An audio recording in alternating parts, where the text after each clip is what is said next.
This year, I was able to return to Knoebels and check out their 2015 edition, Impulse. It looks like a Gerstlauer Euro fighter, but in fact, it's actually built by Zierer, or I think that's how you pronounce it. Alright, well, let's get into the review.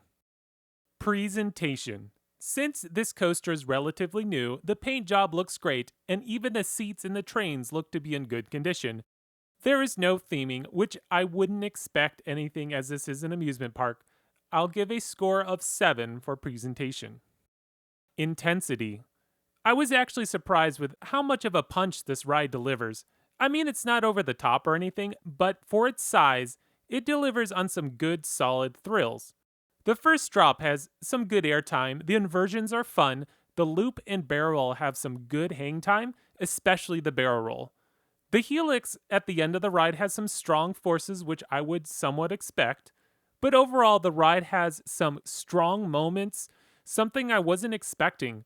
The general public really seemed to love this thing, as it clearly had the longest wait in the park. And I can see why too. If you don't visit many amusement parks, this ride is going to be the most intimidating in the park, especially with the vertical lift. I think Impulse earns a score of 7 for intensity. Fun factor. Since the park was pretty busy when I was at Knoebels, I wasn't able to ride this coaster as much as I would have liked to, which is a shame because it is a fun ride. Vertical lifts are always intimidating and somewhat unnerving. The drop, as already mentioned, is where you experience the best airtime on the ride, which honestly was more intense than what I was expecting.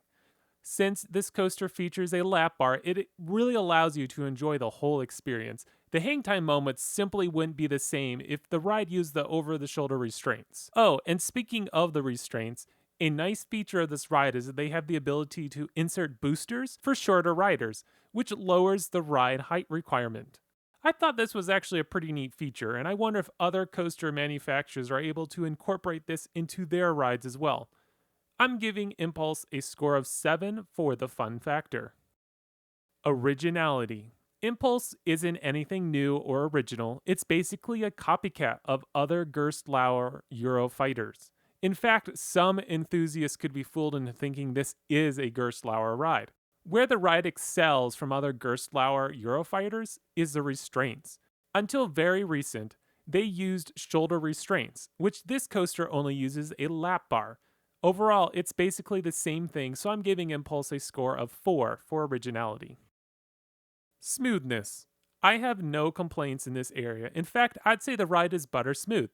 There's no headbanging during the inversions, thanks to no shoulder restraints, and I didn't notice any rattle, so I'm giving Impulse a score of 10 for smoothness. The final score comes to 7, which is a decent rating. This isn't a top tier roller coaster, but that's not a bad thing either. The ride is a good palate cleanser from the other wooden coasters in the park. The general public seem to love it, which is a good thing. So yeah, if you make your way over to Knoebels, give this one a go. Don't overlook it and simply head on over to the other world-class wooden coasters in the park. Well, thank you for watching. Please subscribe, check out more of my content, and follow me on Facebook, Instagram, and Twitter.